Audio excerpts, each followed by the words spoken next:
매주 토요일마다 찾아옵니다. 한 나라의 경제 현안을 분석하고 미래를 가늠해보는 역시나 박정호. 오늘은 저 양효걸 기자가 묻고 박정호 교수가 답하겠습니다. 안녕하세요. 안녕하세요. 예. 이야, 오늘 보니까 또 다르고 반갑네요. 그러니까, 이런 느낌이었구나. 예. 이런 생각이 드는데 예. 원래 이 오승훈 아나운서가 여기서 진행하시잖아요. 예, 맞습니다. 근데 오늘 제가 대신해서 게스트로 나왔는데 근데 게스트가 아니고 이 코너는 또 게스트가 진행하는 거 아니겠습니까? 세계 최초로 저희가 시도해봤습니다. 네, 세계 최초. 아시아 태평양 지역 최초로. 네.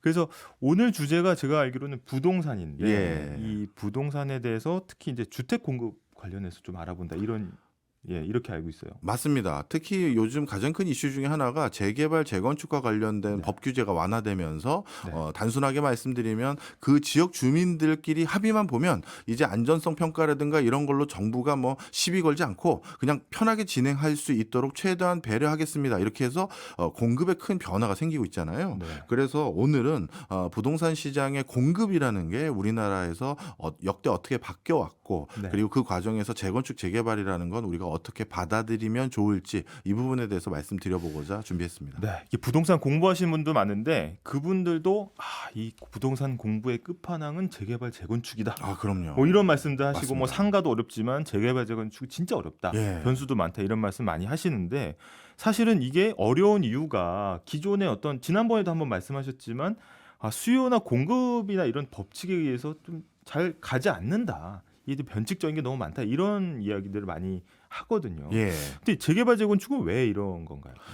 일단 간단히 말씀드리면 재개발, 재건축 역시도 네. 그 조합원들에게 경제적 이익을 어느 정도 남겨줘야지만 본인들이 추진을 할 거 아니겠습니까? 네. 그런데 이 경제적 이익을 남길 수 있는 절호의 타이밍인지 아닌지에 대한 판단이 이게 쉽지가 않고 일치도 잘 안 돼요. 예를 들어서 뭐 요즘과 같이 건축 자재들이 막 가격이 올라가고 하면 조성 단가가 비싸지고 그러면 그걸 가격에 투영하면 되니까 그냥 되는 거 아니냐 이렇게 생각할 수도 있는데 때로는 또 이런 경우도 있거든요. 외국 네. 같은 경우는 이렇게 조성 단가가 올라가거나 또는 공급이 일부 차질이 생기면 그것 때문에 공급 자체가 줄어들 것이고 네. 그러면 수요 공급의 원리에 의해서 가격이 올라가야지만 되는 게 원칙이잖아요. 맞습니다. 네. 근데 부동산은 워낙 고관여 제품이에요. 음. 자신이 지금까지 벌었던 전 재산을 태우고 그것도 모자라서 맞습니다. 부채까지 얹잖아요. 네. 그러다 보니까 앞으로 만약에 집값이 조금 더 떨어질 거라는 전망이 있으면 지금 당장 안 사고 더 버티기도 하거든요. 네. 그래서 쉽게 말씀드리면 수요 공급의 원리라든가 단순 시장 전망만 가지고 재건축, 재개발을 지금 하자 아니면 좀 더 미루자 이렇게 되는 게 아니라 네. 사람마다 이 복잡한 산식들이 다 다르다 보니까 네. 정말 쉽지가 않은 게 하나 거기에 있는 거예요. 이게 또 투자로 개념으로 보면 또 그 각 투자자의 생애 주기에 따라 또 다 그럼요. 다르고 이게 네. 또 노년에 투자하시는 분이 또 다르고 딱 결혼해서 신혼부부가 투자하는 것도 다 다르잖아요. 네. 게다가 또 이게 제가 보니까 예측하기 굉장히 어려운 것 중에 하나가 수요 공급 곡선이 이렇게 네. 부드럽게 나오는 게 아니고 맞아요. 계단식으로 막 껑충 뛰거나 확 내려가거나 예. 그래서 타이밍 잡기도 어렵고. 근데 이 부동산 이제 공부하시는 분들이 가장 이제 말씀하시는 게 뭐냐면 정부 정책 잘 봐야 된다 이런 말씀하시거든요. 맞습니다. 정부 정책에도 굉장히 크게 휘둘리는 거죠, 이 재건축 재개발. 그럼요. 예를 들어서 요즘 같은 경우에는 더더욱 재건축 재개발을 기대했던 분들이 주춤하게 됐던 이유는 그 초과이익 환수제라는 거예요. 오랫동안 녹물 마셔가면서 버텼는데 그 버틴 이유는 재건축 재개발 되면 우리 집도 이제 좋은 집 하나 장만하게 되고 그동안 어떻게 보면 감내했던 그거에 대한 보상도 일부는 받겠지 했던 분들이 있는데 이 초과이익 환수제라든가 이런 것들 계산해보고 났더니 정작 얼마 떨어지지도 않는다. 남는 게 없다. 그렇죠. 그런 거죠. 이렇게 생각하시는 분들도 계시거든요. 네. 그러다 보니까 정부의 정책 기조에 따라서 이게 완벽하게 수익률이 크게 달라지는 파트가 재건축 재개발이에요. 네. 예를 들어서 초과이익 환수제 같은 그런 제도도 좀 완화해주고 그리고 무엇보다도 용적률이라든가 이런 걸 완화해주면 그것 때문에 얻게 되는 수익은 천지찬지 차이거든요. 맞습니다. 예를 들어서 기존의 우리 동네의 재건축 재개발을 250% 용적률로 허용을 했다. 우리가 지금 한 150% 됐는데 그러면 단순 계산하면 거기 아파트 하나 가지고 계신 분들은 그걸 재건축 재개발하면 층고가 한 1.5배 올라가니까 아파트가 0.5개 더 생기는 거예요. 그렇죠. 그런데 만약에 용적률을 500%를 해준다 그러면 아파트 한 채가 더 생기는 꼴이라는 그렇죠. 거거든요. 네. 그러다 보니 정부의 어떤 제도적인 변화, 인허가의 변화 이게 가장 크게 영향을 받을 수밖에 없는 게 재건축 재개발이죠. 그러니까 정부 입장에서도 그 시장을 잘 아니까 당연히 네. 이게 주택 공급을 줄였다가 늘렸다가 할 때 이 재개발 재건축의 어떤 규제를 살짝 뭐 쥐었다가 좁혔다가. 풀었다가 그렇죠. 이걸 계속해서 공급량을 통제하는 수단으로 썼다 이런 말씀이시죠? 맞습니다. 아. 그런데 최근 들어서 재건축 재개발에 대해서 저희는 더 이상 잔소리 안 하겠고요. 안전 문제 없이 더 사용할 수 있는 아파트임에도 불구하고 주민들께서 이거 재건축 재개발 원하시면 합의만 보시면 저희는 진행합니다. 이렇게 바꾼 이유는 달리만하면 뭐겠어요. 공급을 정부가 좀 그렇죠. 공급을 크게 걱정하고 있구나. 네. 이거에 대한 반증이기도 하는 거죠. 그러면 이제까지 약간 정부나 네. 아니면 지자체가 이런 규제를 계속해서 이제 조였다 풀었다 하면서 공급량을 이제 조절했던 예. 사례들이 계속 있었던 거죠. 그럼요. 우리나라처럼 아파트를 비롯해서 주택 공급에 정말 진심 어리게 고민했던 나라 없고요. 주택 공급을 원활하게 하기 위해서 파격적으로 하기 위해서 모든 수단을 다 써본 유일한 나라가 저는 한국이라고 생각해요. 그 이유가 좀 있습니다. 제가 통계 하나 찾아봤는데요. 네. 우리나라는 한국 전쟁 이후 그냥 모든 지자체에서 서울로 몰려들기 시작했다 해도 과언이 아니에요. 네. 그런데 이제 전후 정부라다 보니까 어떻게 보면 행정력이 촘촘하지 못해서 관리 감독이 허술했겠죠. 네. 그러다 보니 서울에 무작정 상경원 했는데 집 한 채도 없는 사람들이 빈터 있으면 무허가 건물들을 마구잡이로 짓기 시작한 거예요. 일단 건물 올리고 시작하는 거죠. 그렇죠. 집을 허가고 짓고. 뭐고 없고 어. 여기 땅 주인이 난지도 모르겠고 또 전쟁통에 여기 땅 주인이 사망했는지도 모르잖아요. 네. 그러니 그냥 일단 짓고 살자 한 거죠. 근데 만약에 그렇게 되면 사실 이 토지 제도나 이런 주택 이런 게 어떤 나라의 근본인데 네. 이게 이런 식으로 이제 되면 거의 통치가 불가능한 수준 아니겠습니까? 계속 맞습니다. 방치는 사실 안 되는 거잖아요. 정리를 그렇죠. 언젠간 해야 되는 건데. 맞습니다. 그래서 정부가 본격적으로 여기에 대해서 정리를 하기 위해서 통계를 만들었던 시점이 언제부터라고 볼 수 있냐면요. 1961년도의 통계가 처음으로 서울시에서 만들어진 통계입니다. 그때 서울시 자료를 따져봤더니 1961년도에 우리나라 무허가 서울시의 무허가 건축물이죠. 그 당시 서울은 강남 없습니다. 4대문 안 그리고 약간 바퀴 끝이에요. 거기가 서울인 거죠. 그러니까. 그렇죠. 네. 거기에만 있는 무허가 건축물이 8만 8천 동이었고요. 그런데 3년 뒤에 똑같은 조사를 해봤는데 64년도에 이게 11만 6천 동으로 늘었고요. 다시 66년도에 다시 조사해봤더니 13만 6천 동으로 또 늘어난 거예요. 그러니까 뭐 불과 이게 몇 년이냐 한 5년 만에 한 60% 가까이 증가한 거죠. 네. 그러다 보니까 이게 서울을 바라보는 그 당시 서울시장님 뭐 관련 공무원들 이런 많은 분들이 이게 나라 꼴이 도시 꼴이 말이 아니다 이 생각을 하게 된 거예요. 네. 그리고 그 당시에 실제 실상은 무허가 건축물이 이거보다 훨씬 많았을 거다라는 게 중론인 게 그때 이제 무허가 건축물에 대해서 공무원이 와가지고 이렇게 확인하러 다닌다고 하니까 네. 현장에 있는 무허가 건축물에 사시는 분들이 공무원에게 우리 집은 좀 빼달라. 이렇게 네. 이렇게 뭐 담배값 주면서 이런 게 너무 비일비재했대요. 네, 네. 그러니까 실상은 훨씬 많았을 거다라는 거 중론이죠. 근데 이게 무허가 건물이 있다고 해서 사실은 그렇다고 해서 이거 다 철거하고 나가십시오. 그냥 없던 걸로 합시다. 이렇게 하기도 어려운 거잖아요. 맞습니다. 어떻게든 이걸 음성화되어 있는 걸 이제 양성화하는 작업을 해야 되는데 그렇다고 그 사람들을 그냥 인정해 주기도 그렇고 여러 가지 좀 문제가 생길 것 같은데요. 맞습니다. 그래서 서울시에서도 이 무허가 건축물에 대해서 어떻게 처치하는 게 좋을지에 대해서 고민을 하다가 66년도에 이렇게 판단하기로 결정을 합니다. 지금 전체 무허가 건축물 중에서 그 당시 무허가 건축물이 13만 6천 동 정도 되는데 4만 동 정도는 대충 지었지만 그래도 이건 건물이다 생각이 든 거예요. 그냥 두자 이거는. 이거는 양성화 시켜주자. 부수긴 좀 아깝고. 예, 네. 그리고 이거는 딱 보니까 땅 주인들에 대한 시시비비도 수월하게 해결할 수도 있겠더라. 그래서 4만 동은 살리기로 했는데 그럼 9만 동 이상을 무허가 건축물을 헐어야 되잖아요.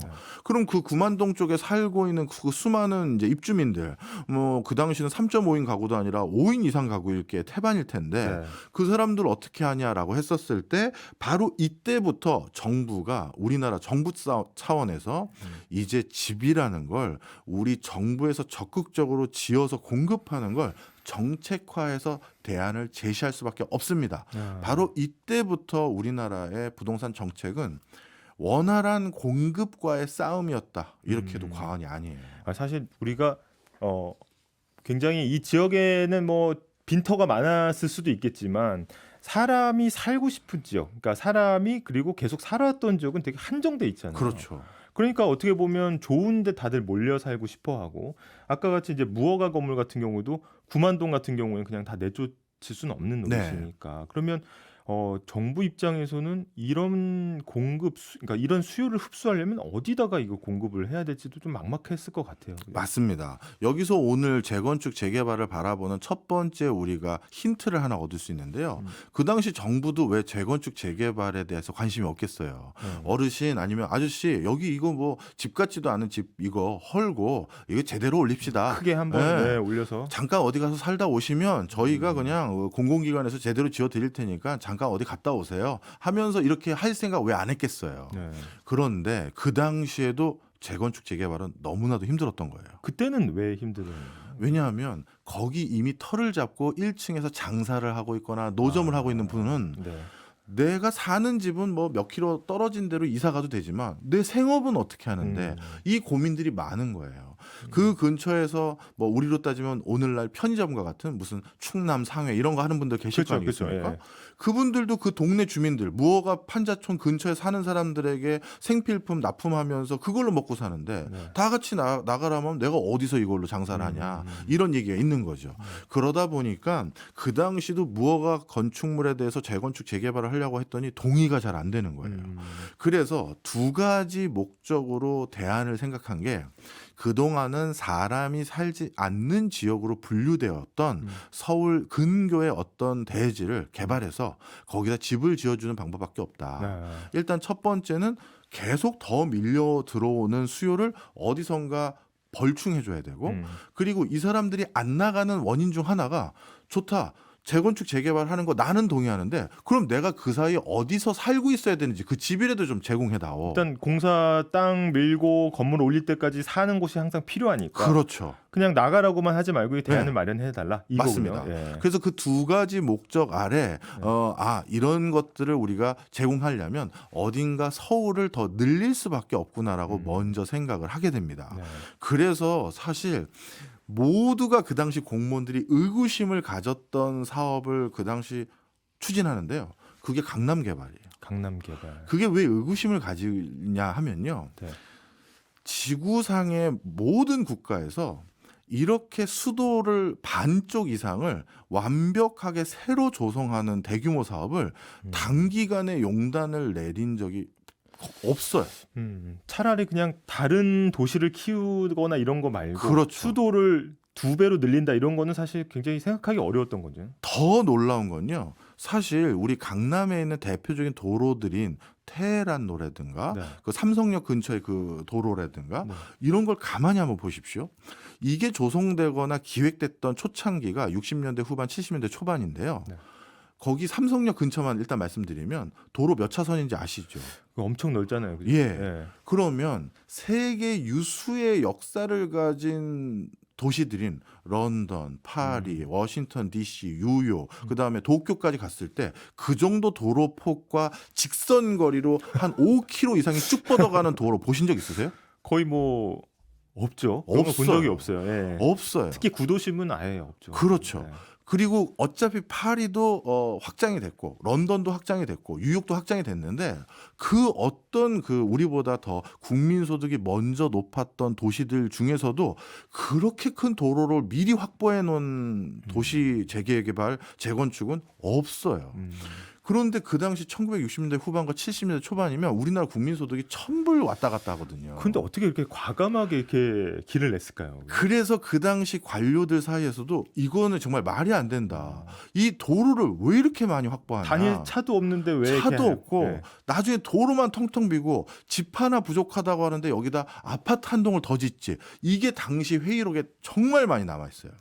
그런데 지금 그 도로 다 어떻게 된지 아시죠? 지금은 뭐 꽉꽉 차서 빽빽하죠 지금 보면. 네. 맨날 교통체증이거든요. 항상 이런 얘기 할 때마다 제가 느끼는 게 지금 알고 있는 걸 그때도 알았더라면. 그렇죠. 꼭 제가 아니더라도 우리 선조들이 좀 네. 알았다라면 예. 좋았을 텐데. 네. 근데 지금 강남 일대 개발도 어떻게 보면 그 당시에는 신도시 계획의 하나였던 그렇습니다. 겁니다. 예.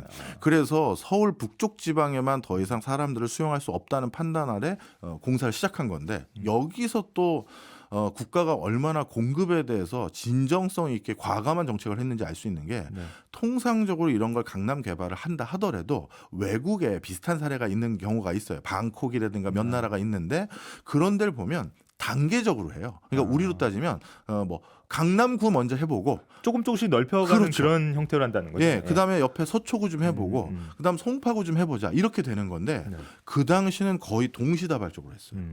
그러다 보니까 이 동시에 이걸 누가 들어가서 한다고 이렇게 정부 돈으로 막대하게 이 집안 조성을 합니까? 이 의구심이 있는데 지금은 그것도 모자라서 일기 더 신도시 확장되고 있죠. 그렇죠. 네.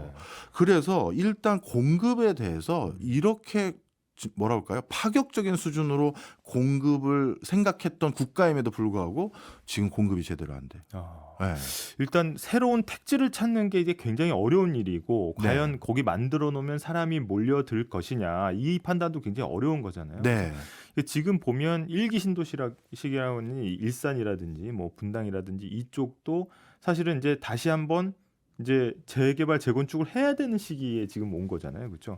그래서 그 당시에 어떻게 미래를 좀 내다보고 이렇게 좀 과감하게 정책을 펼쳤냐?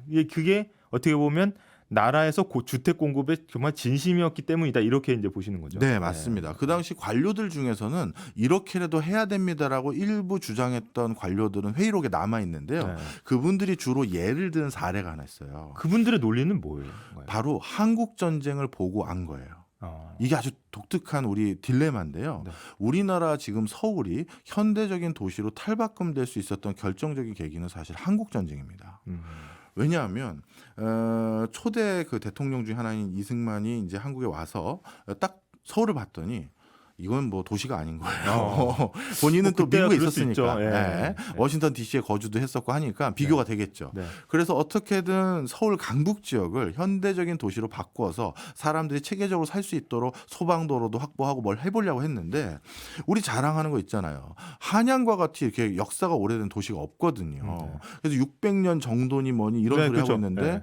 벌써 그 대대손손 그 가게 차린 집 앞에 노점하는 사람도 대대손손 노점하고 그렇죠. 있고 네. 그 노점하는 사람 앞에 이 지게차 같은 것들 앞에 네. 좌판 들고 장사하는 사람도 거기 자리가 다 있는 거예요. 그 사람들에게 도로 정비하겠다고 뒤로 물려라 어떻게 해라 못하는 거예요. 그래서 한치 공사도 못했다가 한국 전쟁 때문에 전부 피난 갔잖아요. 네. 피난 가고 그리고 서울은 어떻게 됐다? 폭격으로 초토화가 된 거예요. 일종의 이제 반강제적으로 일단 다 이렇게 소개가 된 거네요. 그죠? 맞습니다. 네. 그래서 그 당시 어떤 상황이 있었는지를 상징적으로 볼 수 있는 공간이 네. 광화문 광장이에요. 광화문 광장. 예. 원래 한국 전쟁이라는 비극이 없었다면 지금 우리가 가지고 있는 광화문 광장 폭만큼을 경복궁 앞에 확보하지 못했어요. 그렇죠. 거기 아까 말씀하신 대로 장사하는 분도 많고 거기서 대대로 살던 분들도 여기 이제 치워야 되니까 나가세요 할 수가 없는 거죠. 그럼요. 그런데 거기가 진짜 폭격으로 전소된 지역이 많다 보니까 그리고 아직 피난민들은 올라오지도 않고 그래서 피난민 올라오기 전에 그 틈을 타서 그때 지구 지정하고 구획 정리하자라가 바로 서울시청과 당시 내무부 장관의 처음 시도됐던 교통 정리였어요. 그게 없었다면 지금 광화문 광장 앞에 있는 도로 폭보다 한 3분의 1에서 절반 정도밖에 안 되는 광화문 광장 아닌 광장을 갖게 됐던 게 네. 통상적인데 그런 역사를 보고 일부 관료들은 안 거죠. 이거 사람 있는 데는 공급 못하는 겁니다. 전쟁마저 아니었으면 우린 힘들었어요 하면서 강남 개발에 일부 힘을 실어준 관료들도 있었죠. 지금 말씀하신 거 들어보니까 굉장히 지금도 시사점이 있는데 아예 지금 사람이 살고 있지 않은 곳에 이제 주택을 공급하는 거는 이제 거의 신도시 개념인 거고. 네. 그다음에 아까 이제 광화문 광장 말씀을 하셨지만 그 앞에 있던 사람들이 하는 것들은 이제 재개발 재건축이고. 그렇죠. 그렇게 주택 공급이 좀 나눠지는 거고. 맞습니다. 네. 그럼 재개발 재건축에 대해서는 저희 광고 듣고 와서 다시 얘기할까요? 예. 일주일에 딱 한 번 게스트가 묻고 진행자인 박정호 교수가 답하는 시간입니다. 한나라의 과거와 현재를 돌아보고 미래를 그려보는 역시나 박정호. 오늘은 주택 공급을 위해 정부 차원에서 어떻게 해결책을 마련했는지 알아보고 있는데요. 일단 앞서 신도시 주택 공급 이야기를 하셨는데 그것도 대표적인 곳이 강남이다. 예. 이렇게 말씀하셨는데 이게 재개발 재건축이 어려운 이유 이걸 역사적으로 좀 알 수 있었네요. 지금 네, 얘기 그렇죠. 들어보면. 네. 그래서 어떻게 보면 주택을 국민들에게 안정적으로 공급해야 될 1차적인 책무를 가지고 있는 공무원 집단 사이에서는 일부 먼저 이런 개발 사업에 참여해봤던 도시기획국장이라든가 과장님들 같은 경우는 이거 재개발 재건축을 해서 네. 기존의 구심지에 살고 싶은 지역에 주택을 공급한다라는 건 환타지 소설이고 그것만 기다려선 안 되고 그것도 네. 해야겠지만 바깥에 충분한 주택 공급을 상당히 해야 됩니다라고 했고 그때는 상상할 수 없는 규모로 주택 공급 부지를 마련해 놨는데 지금은 그것도 모자라다. 아, 네. 근데 굉장히 과감하게 추진했음에도 불구하고 지금 주택 공급이 오히려 이제 잘 안 되는. 근데 그러면 사실은 새로운 땅이 없으면 재개발 재건축으로 눈을 돌릴 수밖에 없는 거고. 네. 근데 그 과정이 너무 어렵고 힘든데. 네. 그래서 지금 정부가 좀 풀어준다 이런 거 아니겠습니까? 네. 게다가 제가 하나 좀 생각나는 거는 예전에 재개발 재건축이 물론 굉장히 개발 이익이 있긴 있었겠지만 지금처럼 예를 들어서 지금은 좀 부동산 시장이 가라앉았지만 부동산 특히 아파트 형태의 개발 이익이 큰 상황에서는 재개발 재건축에 대한 어떤 동의도 그렇게 과거보다는 어렵지 않지 않느냐 이렇게 생각할 수가 있거든요. 네. 근데 여전히 좀 또 잘 안 되는 부분도 있는 것 같아요. 그럼요. 이유가 여러 가지인데요. 그 중에 하나가 초고령 사회와 관련이 큽니다. 초고령 사회. 예. 이게 그 건설 업계에 계신 분들은 그 재건축 재개발이라는 산업 섹터에서는 이 부분을 제일 걱정하세요. 뭐냐 하면 나이 드신 분들은 원래 살던 집을 떠나고 싶어 하지 않으세요. 그런 측면이 있더라고요. 예. 익숙함이 되게 편하게 맞아요. 느껴지시는. 그래서 쉽게 얘기해서 현장에서 만난 어르신들에게 동의서 받아야 되잖아요. 그렇죠. 재개발 네. 재건축. 어르신 한 2, 3년 어디 갔다가 금방 오시면요. 저희가 예쁜 집에다가 목돈도 좀 드릴게요 해도 썩 꺼져 하면서 여기가요 내가 애들 키우고 말이지 뭐 하면서 장황한 얘기 하시면서 이 골목골목 내가 다 하고 했는데 어딜 나가라고 하냐. 맞아요. 네. 마치 고향 떠나라는 느낌으로 받아들이시면서 자기가 이 나이에 돈 그거 더 받아서 뭐 하며 새 집 들어가서 뭐 할 거냐 이 생각을 하시면서 동의를 안 한다는 거예요. 그것도 참 문제네요. 왜냐하면 이것도 그냥 투자 입장에서 봤을 때 투자도 뒤에 투자를 실현하는 기간이 또 굉장히 길어야 또 투자 수익도 긴 거잖아요. 네. 큰 거잖아요. 근데 이제 초고령화 사회가 되면 동의 얻기도 어렵고 그렇다고 기대이익 뭐 그거 난 잘 모르겠다라고 크게 이제 생각 안 하면 이런 재개발 재건축에 대한 동력이 사실 없다고 봐야 되는 맞습니다. 그래서 조합원들 사이에 요즘 세대 갈등이 좀 있어요. 그 조합원들 사이에서도. 네. 젊은 세대들이야 저 새 아파트 해서 네. 뭔가 살 길도 많고 하니까 좋은 아파트 다시 짓고 여기서 20년, 30년 이상 살자 이 생각이 많은데 네. 가면 어떤 소리들 하시냐면 우리 동네는 저 김영감님 때문에 개발이 안 된다 뭐 이런 네. 이런 푸념하시는 분들도 계세요. 네. 근데 그분 방에 한번 구경도 가봤거든요. 그런 네. 일부 재건축 재개발을 앞둔 강남의 노른자위 지역 거기 뭐 흔히 말해서 한 3, 40억 지금도 하는데 이거를 더 올리면 거기 얼마가 될지 모른다 그런 동네 있잖아요. 네네. 그 중에 한 어떤 조합원으로 계신 어르신 집에 한번 들어가 봤더니 이분은 설득이 불가능하다는 생각을 제가 확실히 했어요. 왜죠? 70년 초반에 준공된 그 싱크대를 그대로 쓰고 계시더라고요. 야, 이건 근대문화 유산이다 생각이 들면서 네. 이분은 그런 거에 관심이 없는 아니, 저도 거예요. 비슷한 사례를 들은 적이 있는데 그 한 조합원 분이 네. 연세가 굉장히 있는 분인데 이제 본인의 이제 정원을 꾸미셨는데 네. 거기에다가 이제 자기가 딱 봤을 때 좋은 돌, 그다음에 나무 이런 네. 거 옮겨 심고 잘 가꿔가지고 수십 년 동안 가꾼 건데 그걸 이제 조합 쪽에서 이거를 가치 평가를 할 때 그냥 조합원들이 보면 그게 돌이고 나무인데 근데 그 조합원 분은 절대 그렇지가 않은 거죠. 이 돌은 내가 몇 그렇죠. 년도에 네. 어디서 가져온 돌이고 그러니까 섞어져 이렇게 지금 나오는 거 그럼요. 아니겠습니까? 네. 네. 그래서 근데 재개발 재건축이 사실 그렇게 어려우면 그럼 주택 공급은 이건 어느 정도는 접어야 되는 건지 다른 좀 대안은 없는 건가요? 사실 예전에도 그래서 재개발 재건축이 어려운데 신도시를 건설하는 것만으로도 그게 충분히 공급이 안 된다고 생각한 게 무조건 나는 신도시 아닌 이 구심지 근처에서만 살아야겠다라는 수요도 어마어마하거든요. 우리도 결국 신도시 사는 분들 중에서 돈 생기면 난 서울 안으로 들어오겠다 이런 게 대부분이잖아요. 많아요. 그러다 보니까 국가에서도 그 끈을 놓진 않았어요. 그냥 구심지에 그 낡은 건물을 헐고 재건축 재개발을 올리는 것도 추진했지만 구심지 어디 한 켠에 추가적으로 집을 더 공급할 수 있는 방법이 없을까 고민하다가 우리나라가 또 이게 세계 최대로 가장 인정받고 있는 놀라운 그 현상인데요. 네. 땅이 아닌 곳에 땅을 만들어서 우리나라에서 제일 비싼 아파트들은 다 거기에 있는.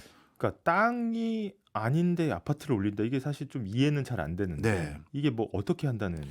쉽게 말씀드리면 한강변에 네. 비 많이 올 때는 하천이었다가 네. 비 안 올 때는 땅 노면으로 올라오는 곳을 매립해서 거기에다가 아파트를 짓는 방법을 국가가 선택했어요. 그러면 한강뷰가 되는 거네요. 그렇죠.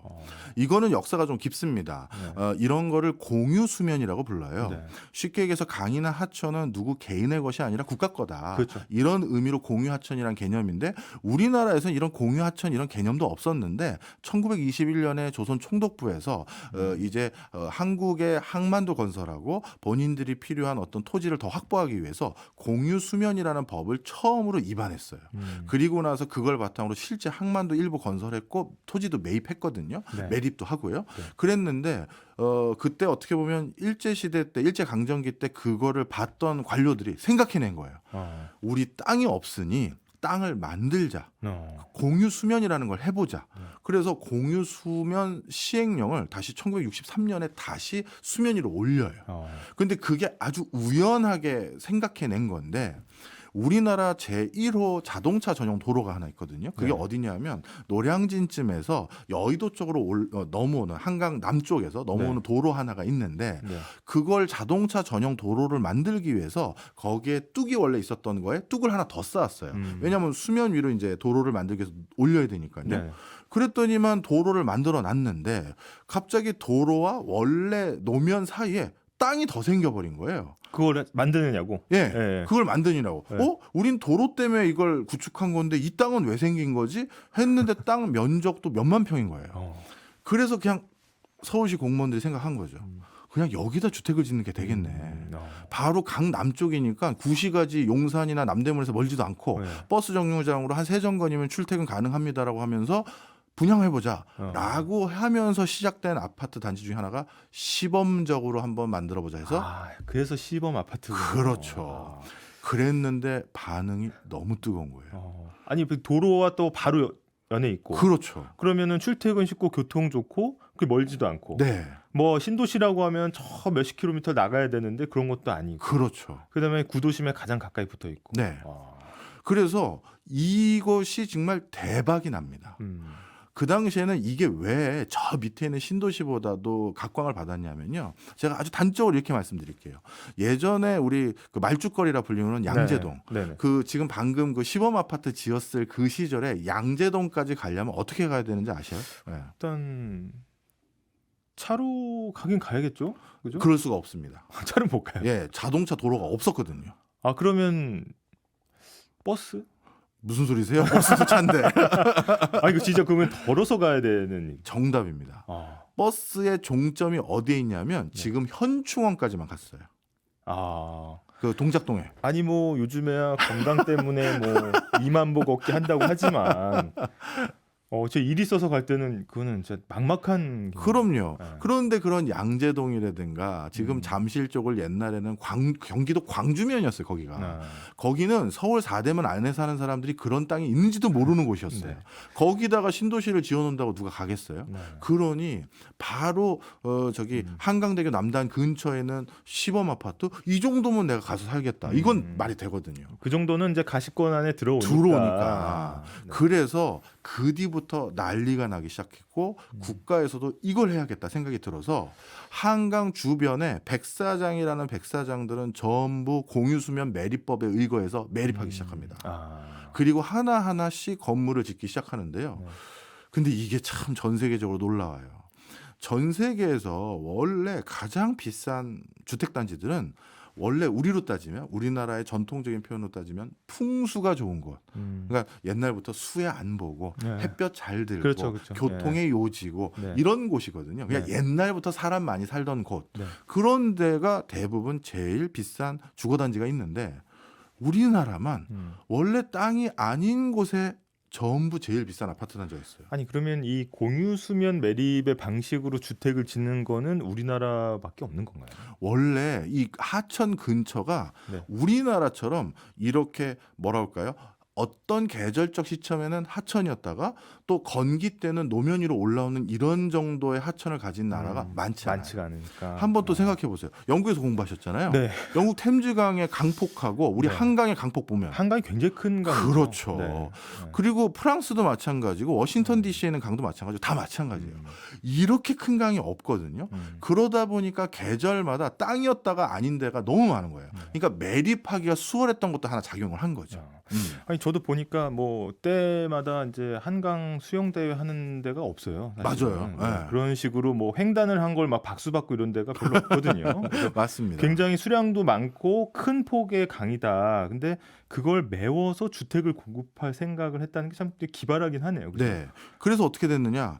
여의도 근처 거길 시작하고 나서 이거다 싶어서 그 다음에 반포, 그 다음에 압구정, 그 다음에 저 강북 쪽으로는 구의역 근처, 그 다음에 더 멀리 잠실까지. 컨트롤 C 컨트롤 V 한 거네요. 그렇죠.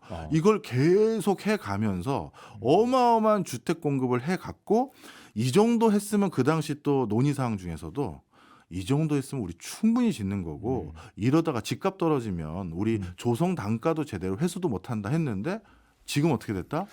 또 부족해요. 또 부족하고. 네. 근데 이 주택 공급이라는 게 사실 딱 계획을 세워가지고 얼마큼을 언제까지 하겠다 하는 게 사실은 굉장히 쉽지는 않더라고요. 쉽지 않은데요. 네. 그나마 국가에서 약속을 철떡까지 지켰던 게 이 공유 수면 매립해서 지었던 아파트만 날짜를 정확히 지킨 대표적인 사례들에 해당돼요. 왜 그런지 설명을 드리면 네. 땅 주인이 없으니까 협상할 필요가 없다. 그러네. 네. 어차피 공유 수면이면 나라에 속하는 그렇죠. 거고. 그러면 누굴 뭐 수용하거나 협의하거나 보상해줘야 될 필요가 전혀 없는 거네요. 전혀 없는 거죠. 그러다 보니까 재건축, 재개발 기다리면서 공급이 부진할 것을 한 번에 완화할 수 있다는 장점마저 있기 때문에 공유 수면 매립 사업을 시작했는데요. 이게 초창기 건설 회사들이 그 당시 이제 제일 잘 나가는 건설 회사 그러면 현대건설 있고, 그다음에 동부건설이 있고, 대림건설이 있고, 삼부가 있고 이런 건설 회사들이 있는데. 초창기 여의도 지역하고 반포 지역 할 때만 하더라도요. 현대건설과 일부 건설사만 적극적으로 참여했지 대부분 건설회사들이 관심이 없었어요. 돈이 안 된다고 본 건가요? 돈이 안 된다고 본 것도 있지만 아니 원래 저긴 사람 사는 데가 아닌데 저기다 아파트를 짓는다는 게 뭔 소리지? 이해가 안 갔어요. 그런데 우리나라의 재벌들 중에서는 대부분 방금 말씀드린 공유 수면 매립 사업에 참여했기 때문에 재벌이 된 회사들이 대부분이에요. 아까 현대건설 이야기도 하셨지만 그렇죠. 네. 왜 그런지 생각해 보세요. 기존의 재건축 재개발은 땅 주인에게 땅을 수용해서 해야 되기 때문에 그분하고 협상을 해야 되고 그분에게 적지 않은 돈을 주지 않으면 보상해줘야 된다. 절대 이거 허용 안 해요. 그러면 건설업자 입장에선 어떻게든 토지를 싸게 매입해야지만 자신이 분양해서 많은 돈을 남길 수가 있는데 그걸 제대로 못하게 되면 마진이 안 남겠죠. 근데 이 공유 수면은 원래 땅이 아니었던 곳이니까 어떻게 보면 토지를 매입하는 비용이 거의 제로에 가까운 거죠. 이거는 뭐 원가 하나도 안 들이고 물건 파는 거랑 마찬가지네요. 그러면. 맞습니다. 그래서 반포까지 하고 나선 이제 업계 소문이 다 났어요. 이거 된다. 이거 된다. 앞으로 공유 수면 매립 사업을 무조건 우리가 가져오자. 이걸로 완전히 눈이 이제 뒤집어진 거죠. 그래서 어떻게 됐느냐? 대표적으로 이제 워낙 경제에 어떻게 보면 해안이 많은 정주영 회장 같은 경우는 그 당시 공유 수면 매립 등등을 통해서 이제 대한민국 제일 가는 갑부가 됐죠.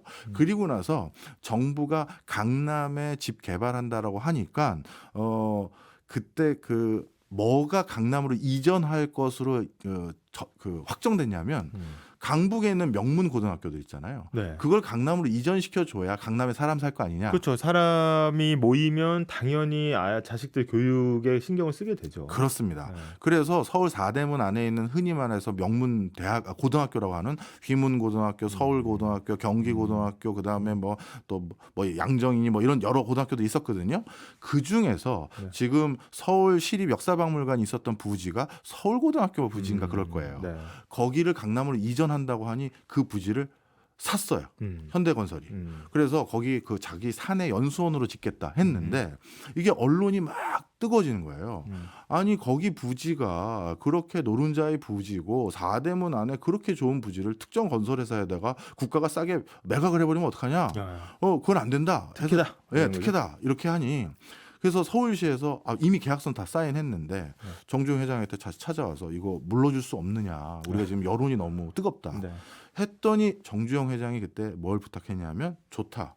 내가 그럼 다시 돌려줄 텐데 내가 돈으로 다시 받고 그거 쉽진 않고 구의역 근처에 공유지 매립 사업을 한 번 더 하게 해달라. 사업이라는 게 네. 참 대단한 한 번 것 본 같아요. 거죠. 네. 이 메커니즘을 본 거예요. 아, 그래서 구의역 근처에는 현대아파트 단지 1단지부터 네. 10몇 단지까지 있는 그게 그 당시 대체지로 받은 땅이 그거예요. 땅에다가 다시 또 주택을 올려서 예. 그런 거군요. 근데 참 제가 보면 시간이 많이 지나서 보면 당시에 이제 공유수면 매립으로 어떻게 보면 원소유주가 없는 땅에서 쉽게 주택을 올렸는데 시간이 또 막 지나고 나니까 그 주택들이 또 낡고 그래서 또 재개발 재건축을 해야 되는 시점이 또 훌쩍 지난 거 아니겠습니까? 네. 그러면 다시 예전에 쉬웠지만 지금은 또 어려워지는 국면으로 간 거네요. 그렇죠? 오늘 이제 정리를 할 요지를 말씀 주신 거예요. 네. 제가 이 말씀을 옛날에 재건축 재개발과 비교해서 왜 말씀을 드렸냐면 이제 관료 사회에서 이런 옛날 선배들까지의 히스토리를 다 알고 있는 사람들은 아는 거예요. 만약에 지금 추세처럼 지방에서 서울로 이사 오겠다는 수요들 그리고 예전만 하더라도 부산 그러면 제2의 도시였잖아요. 그렇죠. 그런데 지금 고령화 지수가 제일 높고요. 부산은 원래 부울경 전체의 청년들이 공부하러 오는 대학의 도시이기도 했어요. 그런데 지금 부울경 전체 그 청년들이 부산으로 공부하러 오는 게 아니라 다 서울과 수도권으로 오거든요. 네. 그리고 공부 끝나고 다시 고향으로 내려가는 게 아니라 그냥 여기 남으려고 해요. 그러면 물론 국가 입장에선 수도권 과밀도 막아야겠지만 한켠에서는 국민 중에 누군가가 난 꼭 수도권에 살고 싶으니 여기다가 적당한 가격에 집을 좀 지어주세요라고 했을 때 그걸 공급도 해야 되는 딜레마가 있거든요. 네. 그럼 그 공급 어떻게 할 건데 옛날처럼 빈 땅 없고 신도시 개발할 부지도 이제 수도권도 가격이 다 천정부지로 올랐고 네. 그리고 계속 오늘 요지죠. 재건축 재개발은 언제 될지 몰라. 아니 그래서 사실 정부가 아니 좀 절차도 단축시켜주고 안전진단도 좀 면제해주고 이렇게 해서 좀 풀어주겠다는 거 아니겠습니까? 근데 그럼에도 불구하고 안 된다는. 네, 외국 사례 이제 마지막 하나 더 드릴 예정인데요. 네. 이렇게 구심지에 재건축 재개발을 하기로 마음을 먹었던 대표적으로 중남미 국가들하고 네. 그다음에 동유럽 국가들이 있어요. 근데 이들 국가들이 결국 재건축 재개발을 대규모 국가의 책임 아래 하려고 했더니 그 당시 그 국가에 어떻게 보면 책임 있는 자리에 있는 사람들이 이제 슬슬 마음의 짐이 생기는 거예요. 왜냐하면 국민들이 원해서 재건축 재개발을 그분들의 권한으로 제가 해드리겠습니다 했는데 국민이라고 추상적으로 얘기했지만 실제 그 국민들이 원하는 모습은 다 다르다잖아요. 그러니까 이 장단에 맞출 수도 없고 저 장단에 맞출 수도 없는 거예요. 하긴 뭐 세 사람만 모여도 생각 다 점심 메뉴 가지고 싸우는데 사실 이 뭐 수백 수천 명의 조합원들이 한 방향으로 가겠죠. 어려운 것 어렵죠. 같아요. 그래서 네. 어찌 보면 공을 돌려준 거예요. 난 모르겠어. 민간에서 자율적으로 해라. 너희들끼리 해봐. 내가 대신 옆에서 잔소리 이제 안 할게. 안전 검사 뭐 어쩌고 이런 소리 안 할 테니까 알아서 해봐 했는데 그럼 외국은 그렇게 했더니 바로 지어졌느냐? 그런 사례가 한 건도 없어요. 그러니까 오히려 국가는 어떻게 보면 책임을 민간에 넘기면서 자율적으로 조정하라 했는데 사실상 이거는 불가능한 상황이긴 하네요. 그렇죠? 이걸 다 조율하는 게. 그렇죠. 민간끼리 의사결정을 조율해서 답을 가져오는 건 굉장히 이것도 경험이 축적돼야 되고 나름대로의 노련한 노하우가 축적돼야 돼요. 안 그러면 서로 감정 싸움까지 가는 거거든요.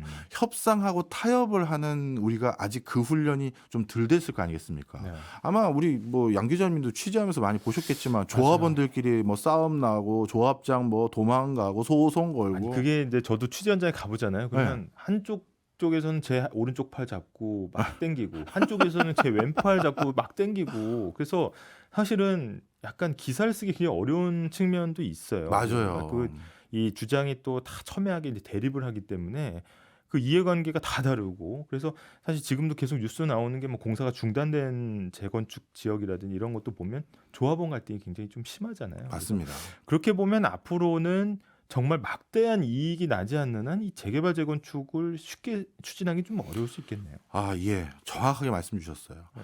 그러니까 이 우리가 불로소득으로 그리고 한정된 자원인 토지로 그걸 가지고 이익을 너무 많이 특정 사람들이 가져가는 거에 대해서도 사회적인 여러 가지 뭐 시선들이 있잖아요. 그렇죠. 네. 그런데 만약에 그 시선 때문에 그분들에게 충분한 이익이 가지 않게 하면 그분들도 또 옥신각신이 길어지고 그러면 또 재건축 재개발이 늦어져서 전체 주택 공급은 어떻게 될지. 그러니까 이게 쉽게 이게 옳다 저게 옳다 이렇게 하기도 쉽지가 않아요. 이게 생각이 좀 달라도 야 이거 해서 일반 분양하면 조합원들한테 얼마씩 돌아간대. 새 아파트 뭐 몇 채씩 간대 하면 사실 참고 가는 건데 그것도 불분명하면 이제 갈등이 더 심해질 수밖에 없는 거고. 근데 네. 이 말씀 쭉 듣고 보니까 그러면은 재개발 재건축은 우리가 그냥 다 손을 놔야 되냐? 그랬을 때 빈 토지에 짓는 거는 이제 사실상 지금 서울이나 어떤 수도권에서는 불가능하고. 네. 그러면 전혀 좀 대안이 없는 건가요? 그래서 사실 정부가 지금 했던 대안이 이게 좀 표현이 좀 그렇습니다만 거칩니다만 외국에서는 결국 대안 없을 때 마지막으로 했던 수순이었어요. 원래 이제 빈 땅도 못 찾겠고요. 우리나라 강은 이렇게 그 공유 수면으로 매립할 데도 이제 없고요. 없고, 예. 그러니 이제 여러분들끼리 합의 보시지 않고 이거 대안 없습니다. 알아서 하세요 했는데 그랬더니 어떤 일이 생겼냐면 최악의 경우는 그렇게 재건축 재개발 지구로 지정되면 아시겠지만 증축이나 개축을 막아버리잖아요. 그렇죠. 예. 그러면 거기에 있는 주거단지는 노후화돼 버리죠. 네. 그러면 유럽이나 미국 같은 경우 거기에 외국 불법 이민자들이 집단 거주하는 지역으로 바뀌어버려요. 치안이나 뭐 여러 가지 이제 문제가 생길 수는 있겠네요. 그렇죠. 그래서 이것도 어찌 보면 정말 베스트 좋은 시나리오로 바꿔서 말씀드리면 재건축 재개발하는 그 조합원들께서 슬기롭고 합리적으로 서로 합의 보는 훈련 아니면 그런 서로 간의 절충안만 잘하면 다 윈윈할 수도 있어요. 그런데 그게 안 되면 야 이것도 또 어떻게 불똥이 튈지 모르겠다. 그럼 이게 사실 이 사례들을 보면은 잘 되는 조합은 계속 잘 되고 네. 사실 조금 삐끗해서 계속 어긋나는 조합은 한이 없이 이제 공사 기간이 길어지거나 아예 그 지구 지정이 해제되는 경우도 많이 있잖아요. 그렇죠. 그래서 그럼 오늘 결론은 그건데요. 네. 조합장을 잘 뽑아야 된다. 노련한 사람 뽑아야 그런가? 네. 알겠습니다. 네.